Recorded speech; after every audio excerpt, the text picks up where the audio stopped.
Okay, today I'm going to show you how to solve pre-factored quadratic equations. You'll see the directions also as find the zeros of the function. And I'm going to explain what that means. So here I have a pre-factored quadratic equation. So it means it's already been factored. So over here I'm just showing you the graph of this. If it were multiplied out, a binomial multiplication, this would be the quadratic, all right, our parabola graph. And as we can see, it's going up, it's got a vertex, and it's got our points that we go out one, out two, up four, etc., etc. Okay.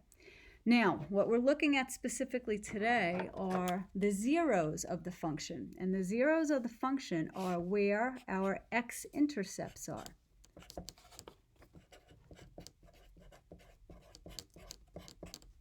And we have two of them in most cases. So we want to find out where the zeros of a parabola or quadratic equation or quadratic function are. Then what we do is we factor. We are going to start with pre-factored equations, and we solve for zero to find out where these x values are. Now typically your quadratic equation equals f of x or y.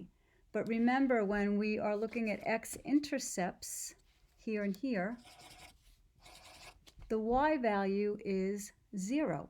So that's why our equation will equal to 0 instead of equaling to y. We substituted 0 in for the y. So to solve these, it's pretty simple. These two are being multiplied together, these two factors. So one of these factors has to be 0, or the other one has to equal 0. So we're going to find the x values that make that happen. Now I know we can tell, hey, that's -1, because -1 plus 1 is 0. 0 times anything is 0. But in algebra, we need proof. So we have to prove how we're doing this. So we set each factor equal to 0 and solve. And it's really that simple. So we're going to take the first factor of x plus 1. I'm going to set it equal to 0. Now, you can drop the parentheses. They're really not necessary. Okay? And now we're going to solve algebraically like we did in the first few months of school. And we have been doing ever since. And x equals -1. And I know you can see that, but we're not guessing and checking. So we're going to take the second factor, and we're going to set x plus 3 equal to 0. And we're going to solve for x. And we're going to get x equals -3. So your answers are x equals -1 and x equals -3. Those are the two values for the x-intercepts if we were to graph, which we do not have to. And if we look here, our intercepts are -1 and -3. That's what you're really finding by doing this. Okay, let's do another example. All right. Again, everything we're doing today is pre-factored. All right, so already been factored. So here we have the quantity of x minus 2 times quantity of x minus 4. We're going to take each of these factors, set them equal to 0, and solve. So far, one of our values for x is 0.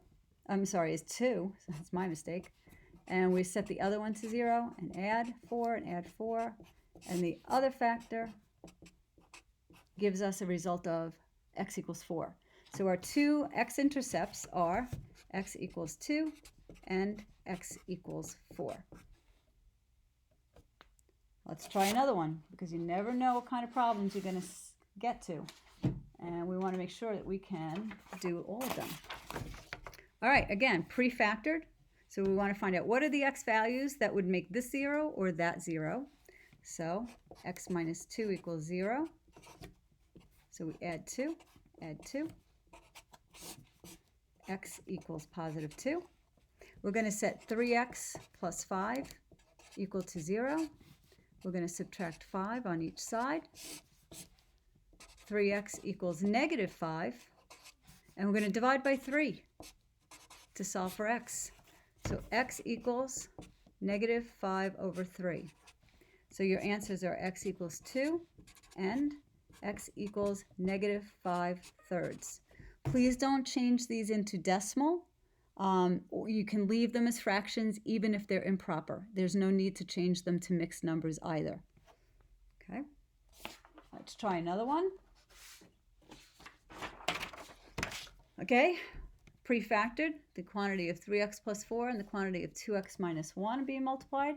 To find out what x is, make this 0, or give us our x-intercepts. We, again, will solve.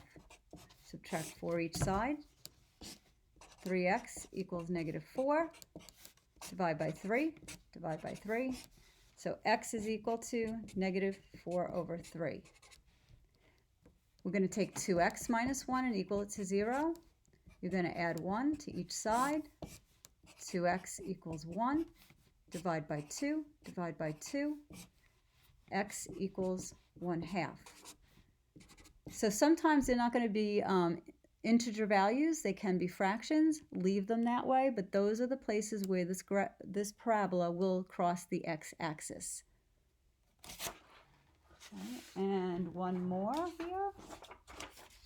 We've got the quantity of x times the quantity of x minus 3, which is a little unusual, okay, because it's not a binomial here, it's a monomial, but each factor gets set equal to 0. So x equals 0 and x minus 3 equals 0.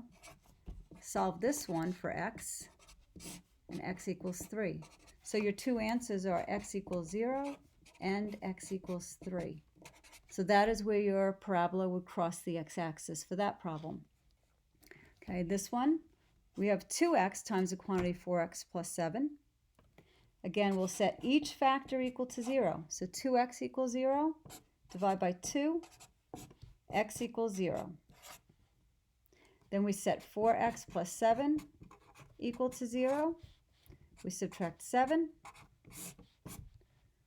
4x equals negative 7. Divide by 4.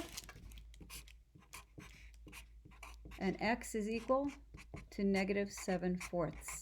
So your two answers are x equals 0 and x equals negative 7/4. So when you have a monomial and a binomial, it's the same process, and you solve for x. We have one last problem. What if we get something with a negative? Well, this negative x is a factor, and we set it equal to 0. It's got a negative 1 in front of it, so we divide by negative 1, and x equals 0. All right? We take the other factor of x plus 3 equals 0 and set that. We solve by subtracting 3, and we get x equals negative 3.